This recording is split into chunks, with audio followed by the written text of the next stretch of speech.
Olá, amantes do saber, bem-vindos ao canal Vozes da Filosofia. Neste vídeo vamos tratar de uma questão que está muito presente no ambiente corporativo, nas organizações empresariais e que passa agora a ser uma espécie de nova exigência para a seleção, contratação e mesmo para a avaliação do desempenho dos trabalhadores. Trata-se da questão da inteligência emocional. A bem da verdade, é preciso discutir conceitualmente se é possível existir inteligência emocional. Se recorrermos à história da filosofia, nós vamos nos dar conta de que a inteligência nunca é emocional, ela é sempre racional ou cognitiva. Isto quer dizer que a inteligência diz respeito à nossa capacidade, à nossa faculdade do conhecimento.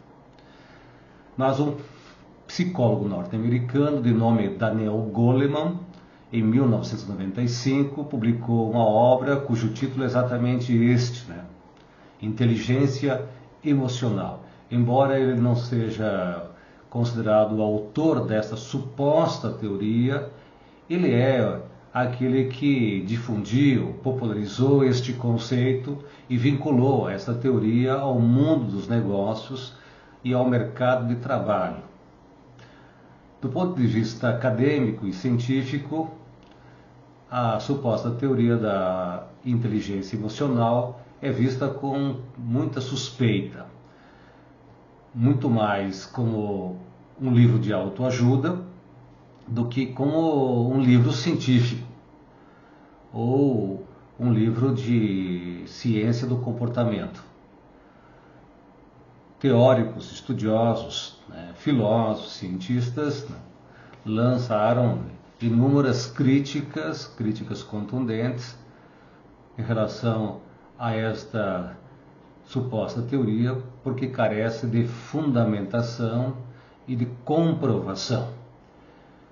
Para os nossos propósitos aqui, eu gostaria de analisar o surgimento dessa teoria justamente no momento em que o capitalismo parece expressar ou manifestar a sua maior crise, que é uma crise de natureza estrutural, que produz como resultado imediato o desemprego em massa.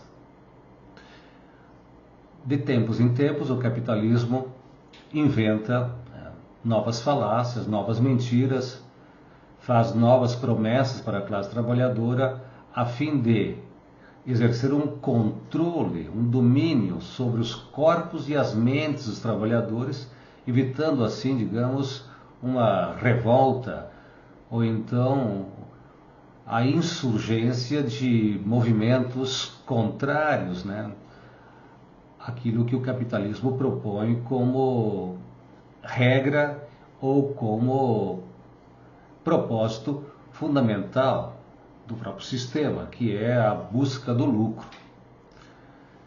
A bem da verdade, nós bem sabemos que o trabalho sob o capitalismo não é fonte de realização humana, na maior parte das vezes. Existem exceções, sobretudo junto aos profissionais liberais, mas a grande massa de trabalhadores não vê o trabalho como fonte de realização humana.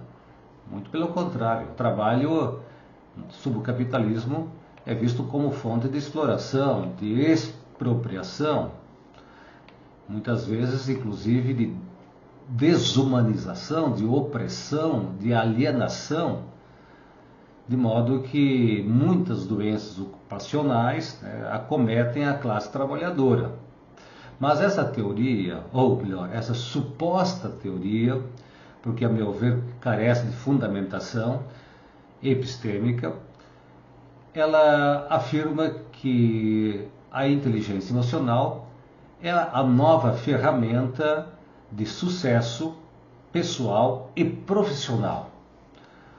Nós também sabemos que os grandes casos de sucesso no âmbito dos negócios, os grandes empreendedores, como por exemplo Jeff Bezos, mesmo o criador da Microsoft, né? Dentre tantos outros, né? Lembra aqui então Bill Gates, né? Mesmo Steve Jobs, né? Da Apple, ou então Elon Musk da Tesla, todos eles são considerados grandes empreendedores, né? Pessoas de sucesso, mas por certo, né? O sucesso que eles obtiveram não se deve ou não se deveu ao bom comportamento, à boa conduta, pura e simplesmente. Outras condições estavam postas que tornaram isso possível, como, por exemplo, a herança, né, a recebida, né, o patrimônio acumulado, a riqueza acumulada por seus pais, né, ou então, né, um privilégio de classe. É claro que existem exceções, mas cabe aqui considerar não as exceções, mas a regra geral, né? De um modo geral, então, nós devemos dizer que a classe trabalhadora trabalha sob condições precárias e muitas vezes sob condições degradantes. A exploração é, digamos assim, uma exigência do próprio capitalismo. Não existe capitalismo sem a exploração da classe trabalhadora. Bom, quem afirma isso de modo muito mais sagaz é o próprio Karl Marx, né? É ele que explica como é que se dá o processo de exploração do trabalho.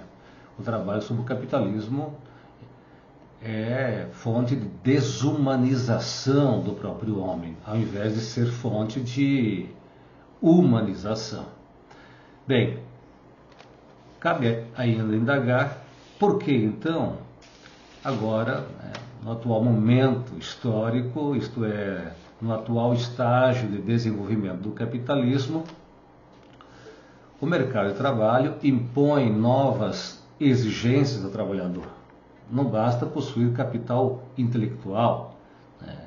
É preciso agora somar ao seu capital humano também as habilidades e competências emocionais, para que você possa ser então, segundo apregou os capitalistas, os empresários, né, ou aqueles que recrutam, os recrutadores, né,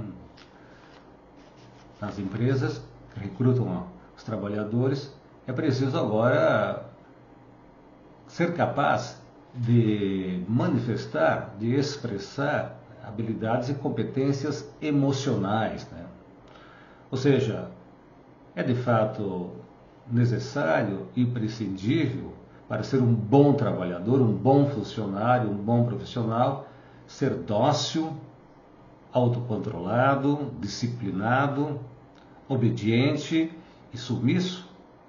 Ou essas habilidades denotam exatamente o domínio ou a dominação do capital sobre o trabalho e sobre o trabalhador? Ora, o bom trabalhador é aquele que exerce com competência aquilo que se propõe a fazer. E por competência entende-se ser capaz de fazer algo, né, seguindo preceitos técnicos, preceitos éticos, né, preceitos que são, do ponto de vista filosófico e científico, né, bem estabelecidos. Porém, no capitalismo, nós percebemos que há justamente uma tentativa de exercer sobre o trabalhador um controle e, ao mesmo tempo, uma manipulação de suas emoções, né? Eu diria mais, o capitalismo pretende agora explorar não apenas, né, a inteligência do trabalhador, pretende explorar também suas emoções, né, domesticando-o de tal maneira que o trabalhador precisa aprender a refrear os seus impulsos, suas emoções negativas. É preciso evitar todo e qualquer conflito no ambiente de trabalho. É preciso ser capaz de administrar ou de gerir as suas próprias emoções, quando, na verdade, o bom trabalhador, sob uma análise crítica, é aquele que se insurge diante de uma situação de injustiça. O senso ético, ou então a indignação ética, requer exatamente a capacidade de contestar, de questionar e de se rebelar contra situações desumanas ou desumanizadoras. Mas, para poder tornar o trabalhador mais produtivo, capaz, portanto, de atingir metas e resultados, o capitalismo visa domesticar o trabalhador em seu próprio proveito. Se, do ponto de vista filosófico, a razão sempre impôs às nossas emoções um controle, ou seja, para que o indivíduo possa bem viver em sociedade, é preciso adquirir as chamadas ou denominadas virtudes ético-morais, o que requer um certo domínio de si mesmo. Platão denominava o desregramento, o descontrole emocional de acrasia, de desgoverno. O cidadão é aquele que é capaz de governar-se a si mesmo. Mas essa ideia foi também assimilada de alguma maneira por Aristóteles e chegou até os contemporâneos. De sorte que, por inteligência, nós definimos a capacidade de conhecer e também a capacidade de exercer controle sobre a nossa dimensão irracional, que diz respeito aos nossos sentidos e às nossas paixões, ou seja, às nossas emoções e aos nossos sentimentos. Porém, o capitalismo, repito, impõe uma nova exigência para poder, de alguma maneira, silenciar ainda mais as vozes de contestação da classe trabalhadora, expropriando, explorando então agora as suas emoções e canalizando essas emoções para fins econômicos. O sucesso econômico não é possível para a classe trabalhadora. O sucesso econômico só é possível para a classe empregadora. Então é falacioso dizer que a inteligência emocional é uma nova ferramenta que pode trazer o sucesso pessoal e o sucesso profissional. No capitalismo, todo trabalho é um trabalho explorado ou expropriado, de tal maneira que o trabalhador trabalha não sob as condições de que ele poderia requerer. Não, ele trabalha sob as condições que são dadas ou são propostas ou impostas a ele. De modo que o trabalho é, muitas vezes, apenas um meio de vida e não um meio ou uma fonte de realização de suas capacidades e de suas potencialidades humanas. Não é pelo trabalho que o trabalhador expande a sua inteligência, alarga o seu pensamento. Muito pelo contrário, no capitalismo, o trabalho, via de regra, porque é um trabalho fragmentado, ele provoca um encurtamento cognitivo do trabalhador, impedindo-o de perceber, de compreender justamente esta questão, a condição sob a qual ele trabalha, a condição precária e desumanizadora. Portanto, se você julga importante o conteúdo desse vídeo, não deixa de dar aqui o seu like, de se inscrever no canal e ao mesmo tempo de ativar o sininho para receber as novas notificações. Até o próximo vídeo.